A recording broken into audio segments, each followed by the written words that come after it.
Na natureza, existem histórias que desafiam tudo o que acreditamos saber sobre força, sobre sobrevivência e sobre o que um animal é capaz de fazer quando não tem mais nada a perder. Hoje, você vai conhecer uma dessas histórias. E quando ela terminar, você vai olhar diferente para a próxima vez que alguém subestimar alguém.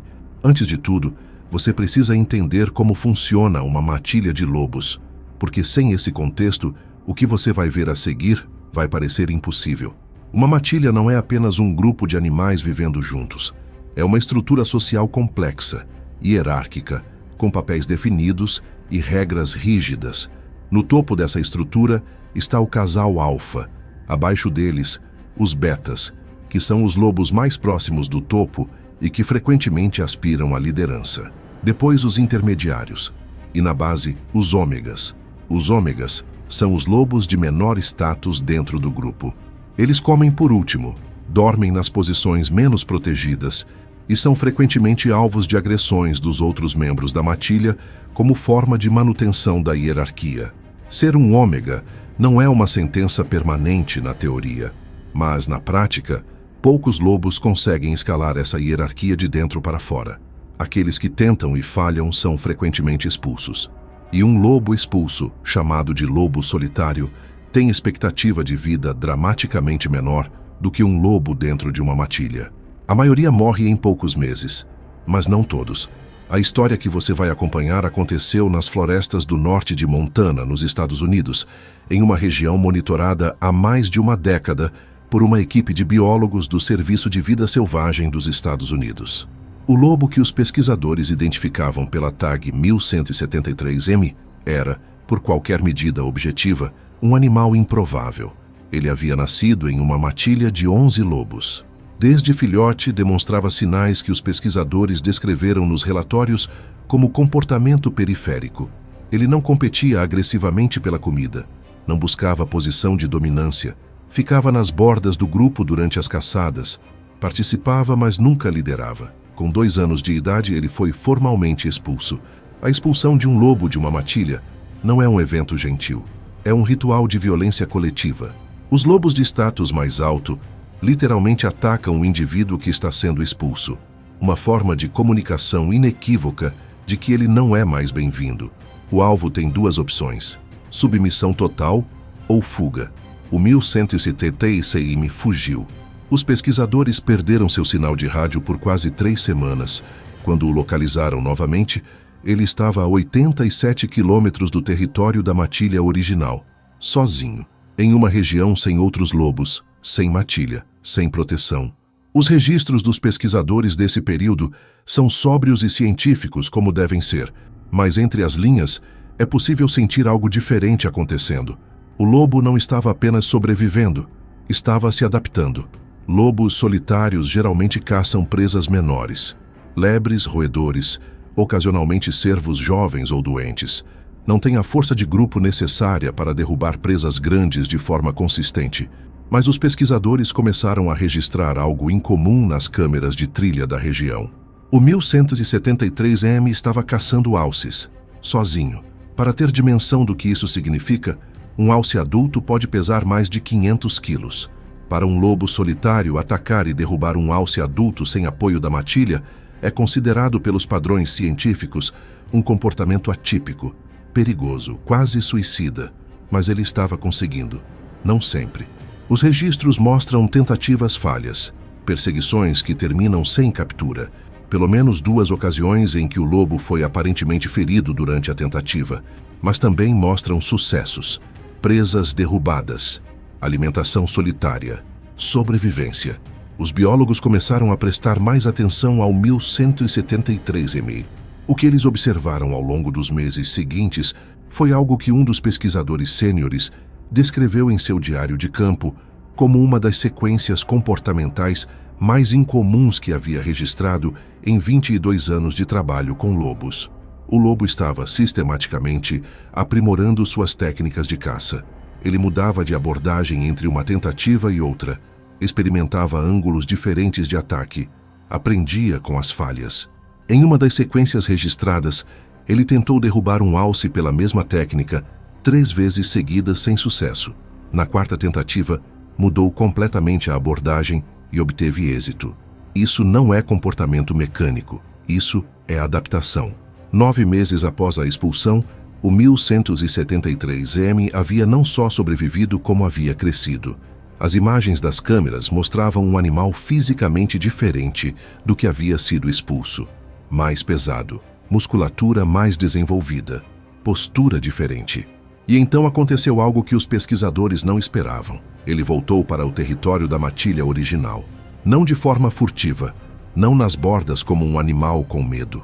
Ele entrou pelo centro do território, deixando marcações olfativas ao longo do caminho, uma declaração inequívoca de presença e intenção para qualquer lobo que cruzasse aquele caminho. Era um desafio. A matilha respondeu. O encontro foi registrado por 2 câmeras de trilha e pelo equipamento de telemetria que os pesquisadores tinham instalado na região. O que os dados mostram é o seguinte: 3 lobos adultos da matilha interceptaram o 1173M a menos de 2 quilômetros do núcleo do território. O confronto durou 18 minutos. 18 minutos é uma eternidade em termos de conflito entre lobos. A maioria dos confrontos de dominância é resolvida em questão de segundos ou poucos minutos, quando um dos lados demonstra submissão. Nenhum dos lados demonstrou submissão. O que as câmeras registraram foi um lobo que havia sido expulso como o mais fraco do grupo, enfrentando 3 adultos simultaneamente e não recuando. Os pesquisadores analisaram as imagens quadro a quadro. O 1173Mi usava técnicas de esquiva que não haviam sido observadas em nenhum outro lobo da matilha. Ele atacava, recuava, reposicionava, atacava novamente. Não havia nada de aleatório no que ele estava fazendo. Ao final dos 18 minutos, 2 dos 3 lobos que haviam interceptado o 1173M recuaram. O terceiro, o beta macho da matilha, o segundo lobo mais poderoso do grupo, ficou. O confronto direto entre os dois durou menos de 2 minutos. E no final desses 2 minutos, o beta estava no chão em posição de submissão. Os pesquisadores ficaram em silêncio ao analisar os dados. Um deles escreveu em seu relatório: "Nunca havíamos registrado um lobo solitário retornar e desafiar com sucesso membros estabelecidos de sua matilha original após expulsão. Isso simplesmente não estava no nosso repertório de comportamentos esperados." Mas não havia terminado. O 1173M não atacou o alfa da matilha naquele dia. Ele se retirou após o confronto. Voltou 3 dias depois. Depois, novamente, 4 dias após. Cada visita era uma marcação de território, uma declaração de presença. Os pesquisadores notaram algo mudando dentro da matilha. Os lobos de status intermediário começaram a reagir de forma diferente à presença do 1173M. Onde antes havia agressão coletiva, começou a aparecer algo que os pesquisadores descreveram com cautela científica como postura neutra ou levemente submissa em alguns indivíduos. A hierarquia estava sendo reescrita sem que um confronto final tivesse acontecido. Na 5ª visita ao território, o alfa macho saiu ao encontro do 1173M pessoalmente, sem os outros membros da matilha. Os 2 lobos ficaram frente a frente por um longo momento. As câmeras registraram a cena, mas o ângulo não permitia ver os detalhes faciais com clareza. O que aconteceu a seguir foi registrado por uma câmera de trilha a 30 metros de distância. O alfa se abaixou. Não uma submissão completa, mas uma inclinação de cabeça, um rebaixamento de postura que, no código de linguagem corporal dos lobos, tem um significado preciso: reconhecimento. O 1173M havia recuperado seu lugar. E não apenas seu lugar. Havia recuperado um lugar que nunca havia tido antes. Acima do beta. Acima de todos que haviam participado de sua expulsão. Os pesquisadores acompanharam o grupo por mais 2 anos após esse evento. O 1173M nunca foi desafiado novamente de forma séria por nenhum membro da matilha. Ele caçava na vanguarda, comia entre os primeiros, dormia no centro do grupo. O lobo que havia sido expulso como o mais fraco havia se tornado o segundo mais poderoso. E os que haviam rido, se é que lobos riem, não riram mais. A história do 1173M ficou registrada nos arquivos do Serviço de Vida Selvagem dos Estados Unidos como um dos casos mais documentados de reintegração e ascensão hierárquica pós-expulsão já observados em lobos selvagens. Mas além dos dados científicos, além dos relatórios e das análises comportamentais, existe uma verdade mais simples que esse animal demonstrou com cada quilômetro percorrido sozinho, com cada caçada solitária, com cada cicatriz que carregou de volta ao território de onde havia sido expulso. Ser descartado não é o fim. Às vezes é o começo.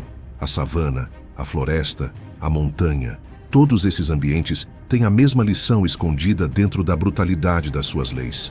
Aquilo que não te mata, não te deixa igual, te deixa diferente. E dependendo do que você faz com essa diferença, pode te deixar imbatível. O 1173M não voltou para se vingar. Voltou porque havia se tornado algo que a matilha não podia mais ignorar. A vingança é um subproduto da força.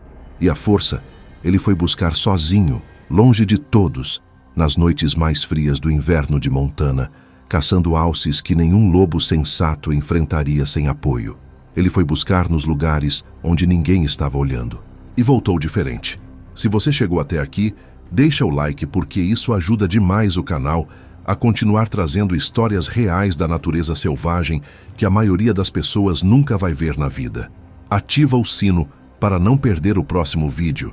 E comenta aqui embaixo, você acredita que o 1173M voltou com intenção de se vingar? Ou foi apenas instinto de sobrevivência? Quero ler a sua opinião.